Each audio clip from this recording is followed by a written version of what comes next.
ఏం చేసినా సంచలనాత్మకమైనటువంటిది, అది కూడా ఎవ్వరికి అర్థం కానటువంటి విధంగా టాక్టికల్గా నిర్ణయాలు తీసుకోవడం అన్నటువంటిది నరేంద్ర మోడీ, అమిత్ షాలు అనుసరిస్తున్నటువంటి నీతి.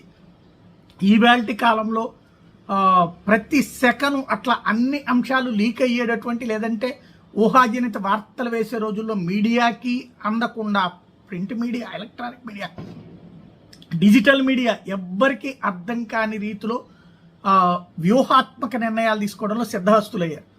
వాస్తవంగా రాజ్నాథ్ సింగ్ వస్తాడు, నడ్డా వస్తాడు, ఇట్లా రకరకాల ప్రచారాలు ఏయేయో ఎవరెవరి పేరులో తీసుకొచ్చేసారు తెర మీదకి వైస్ ప్రెసిడెంట్ పోస్ట్ కోసం. కానీ ఒకే దెబ్బకి 3 పెట్టలు అనాలి. చంద్రపురం ఏదైతే ఇప్పుడు ప్రస్తుతం తమిళనాడుకి సంబంధించినటువంటి చంద్రపురం పొన్నుస్వామి రాధాకృష్ణన్, అసలు పేరు సిపి రాధాకృష్ణన్, అంటే చంద్రపురం పొన్నుస్వామి